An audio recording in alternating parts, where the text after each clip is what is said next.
좋으신 하나님이 주시는 은총과 또 평화가 이 오후 시간에 또 여러분들과 함께 하시기를 빕니다.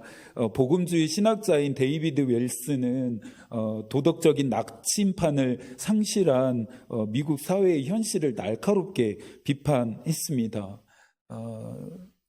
미국 사회의 현실이 직면한 문제이기도 했지만 그것이 곧 미국 교회가 당면한 또 현실적인 과제이기도 했기 때문입니다.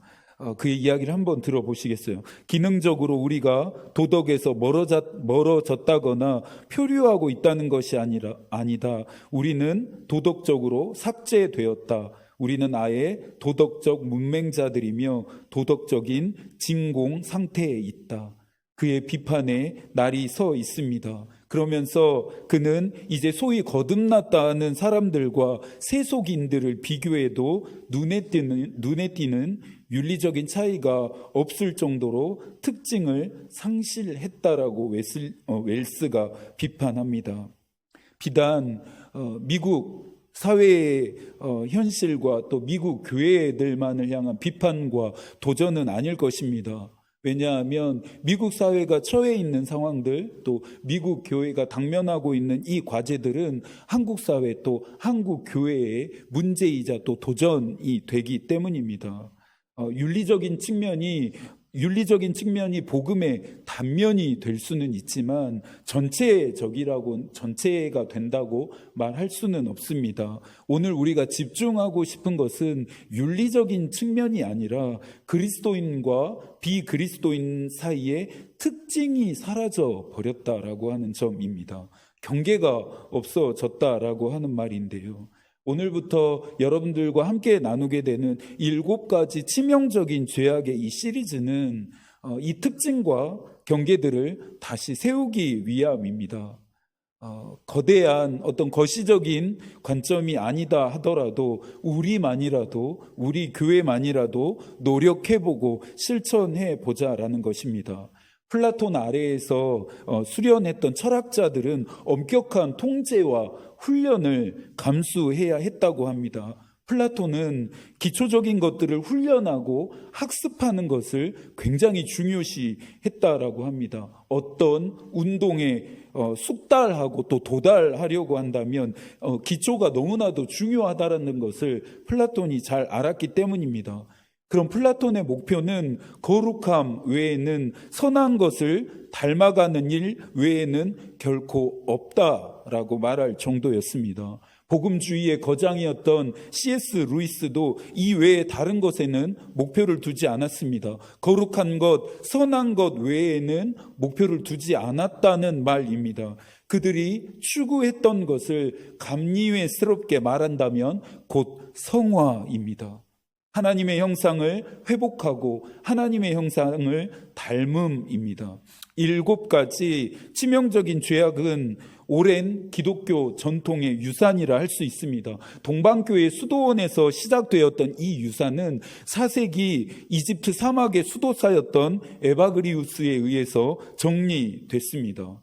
이 7가지 치명적인 죄악은 중세 후반에 이르러서 교회뿐만 아니라 사회와 문화와 예술 전반에 지대한 영향을 끼치게 되는데요. 하지만 종교개혁 이후로는 급속도로 그 영향력이 약화되고 맙니다. 그 이유는 크게 2가지 때문일 것이라고 보는데요. 첫 번째는 이 치명적인 7가지의 죄악이 성경적인 근거가 부족하다라고 하는 점이고, 다음으로는 개신교회가 로마 카톨릭 교회에 대한 경계심이 작용했기 때문이라고 하는 이유입니다. 교황이었던 그레고리우스와 토마스 아퀴나스는 이 7가지 죄악을 대죄라고 불렀습니다. 대죄라고 하는 이 단어가 교부들에 의해서 처음 사용되어졌지만 성서에는 나오지 않는 말입니다. 성서는 큰 죄와 작은 죄를 구분해서 설명하지는 않습니다. 그러나 대죄라고 하는 이 단어가 성서를 근거하지 않는다고 해서 비성서적이라고 말할 수 없는 이유는 성서를 읽다가 보면 다른 죄들에 비해서 훨씬 더 큰 책임과 심판을 받는 죄들이 있음을 분명히 하고 있기 때문입니다. 구체적인 이야기들은 앞으로 하나씩 확인해 가겠습니다. 일부 교부들은 성서가 다른 죄들보다 더 심각하게 경계하는 죄들의 신학적인 틀을 입혀서 대죄라고 하는 이름을 붙였습니다. 그들이 정리한 7가지의 죄악들은 한두 개씩 차이를 보이고 있지만 최종적으로 우리가 살펴보게 될 7가지 죄악의 얼굴은 교만과 시기와 분노와 나태와 탐욕과 탐식과 정욕입니다. 앞으로 주일 오후 예배 시간에 한 가지씩 살펴보려고 합니다. 그렇다면 이 7가지의 치명적인 죄악들을 우리가 살펴보는 이유가 우리에게 어떤 유익이 될 수 있을까요? 작년에 몇 개의 예언서의 강해를 통해서 우리가 공통적으로 확인했던 점은 죄를 죄라고 인정하지 않고 죄에 대해서 분명하게 다루지 않는 그 사회는 망가지고 파괴되어져서 결국엔 하나님의 심판까지 받게 된다라고 하는 점이었습니다. 매닝거라고 하는 사람은 현대 사회의 각종 악과 고통에서 사람들을 보호하기 위해서라도 죄에 대한 각성과 논의가 다시 회복되어야 한다 말합니다. 우리가 살아가고 있는 지금 이 세상에 일어나고 있는 모든 문제들은 죄의 결과라고 말할 수 있습니다. 교회가 다시금 죄에 대한 각성과 논의를 시작해야 한다 함은 교회에 부여된 책임을 다함을 의미합니다. 사라져 버렸던, 잊어버렸던, 잃어버렸던 소금과 빛되어지는 그 특징을 우리가 다시 회복하자라고 하는 점입니다. 세상과 교회가 예수 그리스도를 믿는 자들과 믿지 않는 자들 사이에 사라져버린, 잃어버린, 잊혀져버린 특징과 구분과 경계를 다시금 또렷이하고 분명하게 하고 세우자 함입니다. 세상을 맑게 하고 밝게 만들 수 있는 것은 교회와 믿는 자들 뿐입니다. 개인적인 차원에서 이 7가지의 죄악을 우리는 극복해야 할 뿐만 아니라 우리가 살아가는 세상에서 앞으로 우리의 자녀들이 살아가게 될 이 세상에서 7가지 죄악이 끊어짐을 위해서도 함께 기도할 수 있어야 합니다. 오늘 저희가 첫 번째로 살펴볼 죄는 교만입니다. 교만은 지난 십계명 강해를 통해서 기본적인 개념을 설명드렸습니다. 교만은 하나님이 엄하게 경계하신 죄입니다. 왜냐하면 이 교만이 모든 죄악의 씨앗과 같은 것이 되기 때문입니다. 그래서 C.S. 루이스는 교만에 비하면 다른 죄들은 벼룩에 물린 자국과 같다 말합니다. 교만에 비하면 다른 죄들은 벼룩에 물린 자국과 같다라고 하는 그의 말이 참 울림이 되고 있습니다.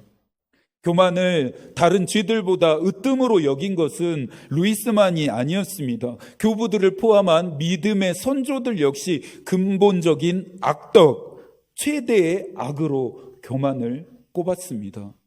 그들이 공통적으로 교만을 가장 경계시할 수밖에 없었던 이유는 이 교만은 반하나님적인 마음의 상태이기 때문입니다. 하나님을 대적하는 마음이 교만이었기에 성서를 포함한 모든 믿음의 선조들은 교만을 가장 경계시했습니다. 오늘 본문에서도 분명히 말합니다. 18절입니다. 교만은 패망의 선봉이요 거만한 마음은 넘어짐의 앞잡이이니라. 이제부터는 우리를 넘어지게 하고 패망하게 만드는 교만의 실체를 살펴봐야겠습니다. 교만의 상태는 자신보다 더 높은 곳을 목표로 합니다. 교만은 자기 자신을 높인다라고 하는 뜻입니다. 교만을 말해주고 있는 성서의 이야기들을 몇 가지만 찾아보려고 하는데요. 먼저는 이사야 14장 12절부터 15절입니다. 너 아침의 아들 계명성이여 어찌 그리 하늘에서 떨어졌으며 너 열국을 엎은 자여 어찌 그리 땅에 찍혔는고 내가 내 마음에 이르기를 내가 하늘에 올라 하나님의 뭇별 위에 내 자리를 높이리라. 내가 북극 지폐의 산 위에 앉으리라. 가장 높은 구름에 올라가 지극히 높은 이와 같아지리라 하는도다. 그러나 이제 네가 수월의 곧 구덩이 맨 밑에 떨어짐을 당하리로다. 누구에 대한 이야기, 어떤 이야기인지 아시겠습니까? 사단의 기원이 되는 천사의 타락의 장면입니다. 천사가 타락한 이유가 무엇입니까? 하나님의 뭇별 위에 자신의 자리를 높이고 북극 지폐의 산 위에 앉으며 지극히 높은 이와 같아지기 위함이었습니다. 천사가 최종적으로 향하는 그곳에 누가 계십니까? 하나님입니다. 타락한 천사는 하나님처럼 되려고 했다가 심판을 받았다라고 우리는 생각합니다. 틀렸습니다. 타락한 천사는 자신이 하나님이 되려고 시도했습니다. 교만입니까?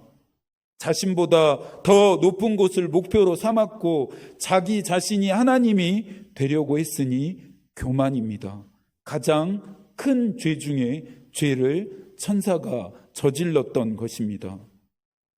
두 번째는 창세기 11장 1절부터 4절입니다. 온 땅에 언어가 하나요 말이 하나였더라. 이에 그들이 동방으로 옮기다가 시날 평지를 만나 거기 거류하며 서로 말하되 자 벽돌을 만들어 견고히 굽자 하고 이에 벽돌로 돌을 대신하며 역청으로 진흙을 대신하고 또 말하되 자 성읍과 탑을 건설하여 그 탑과 꼭대기를 하늘에 닿게 하여 우리의 이름을 내고 온 지면에 흩어짐을 면하자 하였더니 시날 평지에서 인간들이 성읍과 탑을 건설합니다. 단순한 탑이 아니었습니다. 그들이 하늘로 올라가려는 길을 내고 있습니다. 그들이 하늘에 올라가려고 했던 이유, 하늘과 그들이 닿으려고 했던 이유가 무엇입니까? 자신들의 이름을 내고 흩어짐을 면하기 위함 때문이었습니다. 이게 무슨 교만이라 할 수 있나 생각되어지십니까? 이 표현 안에 숨겨진 의도를 알게 된다면 조금 전의 생각이 얼마나 허망했는지를 우리는 깨닫게 됩니다. 먼저 이름을 낸다 함은 스스로 이름을 짓는다라고 하는 뜻이 포함되어져 있습니다. 이름을 짓는 것은 세상에서 곧 창조주 되시는 하나님의 고유한 신적인 능력과 연관이 있다 말씀드렸습니다. 그들이 스스로 이름을 짓는 위치, 짓는 그 자리에 올라가겠다 함은 무슨 뜻이 됩니까? 자신들이 이름을 짓는 하나님이 되겠다라고 하는 무서운 의도입니다. 그 다음으로는 흩어짐을 면한다입니다. 흩어짐을 면한다라고 하는 이 말을 해석하기 위해서는 11장 이전에 일어났던 사건을 살펴보아야 하는데요. 창세기 11장 이전에 어떤 일이 있었습니까? 하나님이 홍수로 세상을 심판하신 일이었습니다. 그들은 하나님의 심판이 다시는 자신들에게 미치지 못하도록 연대하고 힘을 합쳐서 지금 창조주 하나님께 도전하고 있습니다.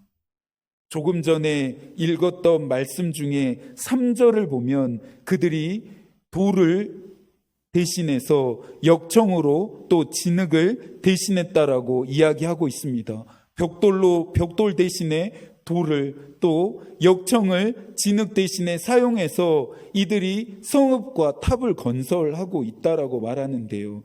이 역청이 지금으로 말하면 어떤 건지 혹시 짐작이 가시나요? 지금으로 말한다면 방수 재료입니다.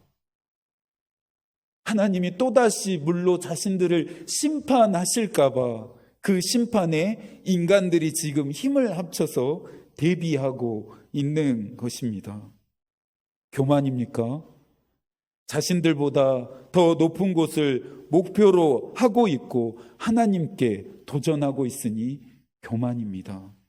가장 큰 죄 중에 죄인 교만입니다. 마지막으로 세 번째 교만의 이야기는 사무엘하 20장 3절인데요. 함께 읽어볼까요? 요압이 왕께 아뢰되 이 백성이 얼마든지 왕의 하나님 여호와께서 100배나 더하게 하사 내 주 왕의 눈으로 보게 하시기를 원하나이다. 그런데 내 주 왕은 어찌하여 이런 일을 기뻐하시나이까 하되, 요압은 다윗의 군대를 지휘하는 군대 장관이었습니다.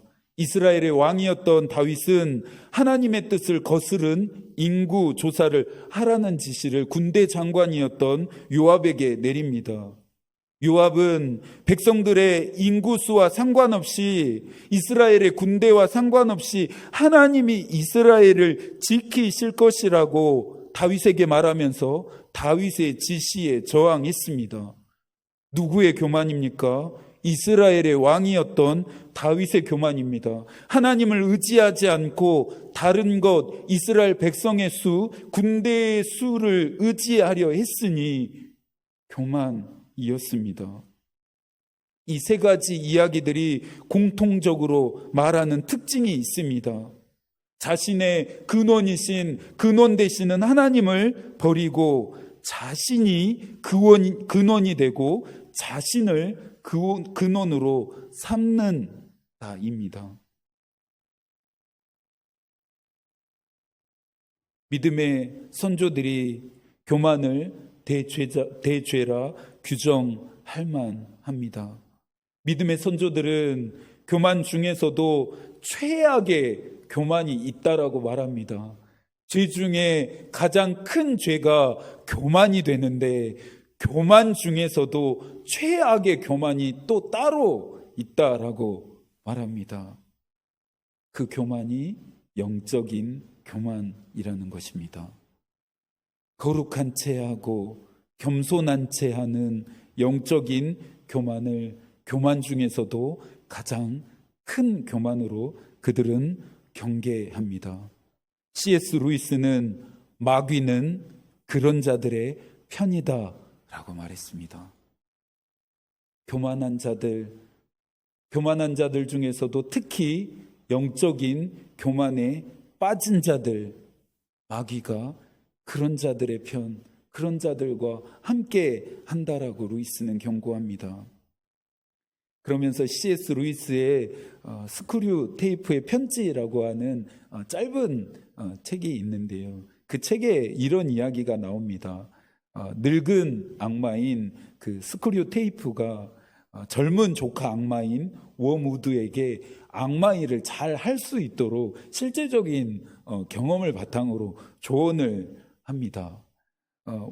그 워무드가 실습 대상자로 삼고 있었던 한 청년이 있었는데요. 그 청년이 어느 날 열렬한 그리스도인이 갑자기 되어 버렸습니다. 그래서 이 스크류 테이프가 워무드에게 악덕 중에서도 가장 강하고 아름다운 악덕, 영적인 교만에 빠지도록 청년을 유혹하라고 조언합니다. 그래서 이 청년이 실제적으로 겸손해지기보다는 자신이 겸손해졌다라고 하는 그 사실 자체에만 관심을 갖게 만들어서 자부심과 만족함을 느끼게 해 주라고 말합니다. 그 순간 그 청년의 마음 안에 자신이 겸손해졌다라고 하는 그 교만이 고개를 쳐들게 될 것이다라고 이 스크류 테이프가 워무드에게 조언합니다. 만약에 청년이 정신을 차리고 이것이 악마의 유혹, 잘못된 유혹이라고 생각하면서 이 유혹을 물리치게 된다면 이것을 물리쳤다라고 하는 그 자체를 자랑스러워하게 만들라고 또 다른 대비책도 알려줍니다. 교만이라고 하는 이 약이 얼마나 깊이 우리의 영혼에 뿌리를 내리고 또 얼마나 강력하게 또아리를 트는지를 잘 알려주는 이야기입니다. 오늘 본문에서 잠언의 기자는 교만은 패망의 선봉이고 거만한 마음은 넘어짐의 앞잡이가 된다 말합니다. 교만이라고 하는 이 죄가 심각한 점은 나만을 패망하게 하고 나만을 넘어지게 할 뿐만 아니라 그리스도의 몸이 되는 공동체인 교회도 패망하게 하고 넘어지게 한다는 데 있습니다. 그리스도인들 중에서 하나님이 되려고 직접적인 시도를 하는 어리석은 사람은 없습니다. 하나님의 자리를 차지하기 위해서 그런 계획을 하는 미련한 자는 없습니다. 그런데 정말 무서운 점은 우리가 늘 그렇게 하고 있으면서 늘 그런 시도를 하고 있으면서 나는 그렇지 않다. 스스로를 거룩한 채 겸손한 채 하는 영적인 교만에 빠져 있는 줄도 모른다는 점입니다. 워무드의 전략에 사단의 전략에 우리 역시 늘 패배하고 있음을 간과하게 한다라는 점입니다. 또 간과하고 있다라고 하는 점입니다. 나는 저 사람보다 낫다고 생각합니다. 내 생각과 내 판단은 항상 옳다고 믿습니다. 나는 다른 사람에 비해 누군가에 비해 저 사람에 비해 더 특별하고 신령하고 거룩하다라고 여깁니다. 누가복음 18장에 나오는 성전에 기도하러 올라간 바리새인과 이 세리의 비유는 이 점을 가장 적나라하게 말해 주는 이야기입니다. 바리새인이 기도합니다. 11절과 12절인데요. 함께 읽어볼까요? 바리새인은 서서 따로 기도하여 이르되 하나님이여 나는 다른 사람들 곧 토색, 불의, 간음을 하는 자들과 같이 아니하고 이 세리와도 같이 아니함을 감사하나이다. 나는 일에 2번씩 금식하고 또 소득의 11조를 드리나이다 하고 바리새인은 자신이 누구보다 세리보다 훨씬 더 나은 사람 나은 삶을 살았다고 하나님께 드러냅니다. 율법에서 하지 말라 금했던 것들을 다 지켰고 구제해야 하는 일 역시 철저하게 지켰다라고 하나님 앞에 생색을 냅니다. 율법을 지킴 자체가 문제가 아닙니다. 율법을 지킴 자체가 스크류 테이프가 말한 것처럼 자부심이 되어버렸고 만족함이 되어버렸으니 그리고 세리보다 자신은 더 낫고 오르며 특별하고 신령하고 거룩하다 여겼으니 바리새인은 교만한 사람이었습니다. 그렇다면 죄악의 뿌리가 되고 원천이 되는 이 교만을 우리가 어떻게 극복할 수 있을까요? 우리의 영혼 깊이 뿌리를 내리고 우리의 영혼에 강력하게 또아리를 틀고 있는 이 교만을 우리는 어떻게 다루어야 할까요? 겨울철이다 보니 집에 보일러들 켜시고 또 돌리실 거라고 생각하고 있는데요. 집안이 조금 덥다 싶으면 보일러의 온도 조절계를 통해 온도를 낮춥니다. 그러다가 다시 좀 썰렁하다 싶으면 다시 온도를 올려서 집안의 공기를 훈훈하게 만듭니다. 교만을 극복하는 원리도 이와 같습니다. 교만은 자신의 한계를 넘어 높아지려고 하는 마음이라 했습니다. 교만을 극복하려고 한다면 반대로 높아지려고 하는 마음을 낮춰야 합니다. 낮아지는 것입니다. 높아지려는 마음을 낮추고 낮아지려고 하는 것을 성서는 겸손이라 말합니다. 낮아짐의 본을 보이신 분이 계십니다. 예수 그리스도입니다. 빌립보서 2장 5절부터 8절의 말씀입니다. 너희 안에 이 마음을 품으라 곧 그리스도 예수의 마음이니 그는 근본 하나님의 본체시나 하나님과 동등됨을 취할 것으로 여기지 아니하시고 오히려 자기를 비워 종의 형체를 가지사 사람들과 같이 되셨고 사람의 모양으로 나타나사 자기를 낮추시고 죽기까지 복종하셨으니 곧 십자가에 죽으심이라. 믿음의 선조들은 교만한 마음을 낮추는 온도 조절계와 같은 그 역할을 하는 것이 하나님의 말씀이라 확신했습니다. 칼빈은 율법이 하나님의 의와 인간의 악을 동시에 보여주는 거울 기능을 한다 말합니다. 하나님의 말씀 앞에서 인간은 자신이 얼마나 비참한 존재인지를 철저하게 깨닫게 됩니다. 처절하게 깨닫게 되죠. 그런 자들의 입에서는 세리와 같은 기도가 나올 수밖에 없습니다. 13절인데요. 함께 읽습니다. 세리는 멀리 서서 감히 눈을 들어 하늘을 쳐다보지도 못하고 다만 가슴을 치며 이르되 하나님이여 불쌍히 여기소서 나는 죄인이로이다 하였느니라. 세리처럼 하나님 앞에서 자신이 어떤 사람인지를 분명하고 처절하게 깨달은 사람은 다른 사람보다 자신이 낫다라고 절대로 주장할 수 없습니다. 다른 사람의 생각보다 내 생각과 판단만이 옳다라고 절대로 주장할 수 없습니다. 자신만이 더 특별하고 신령하고 거룩하다라고 말할 수도 없습니다. 왜 그렇습니까?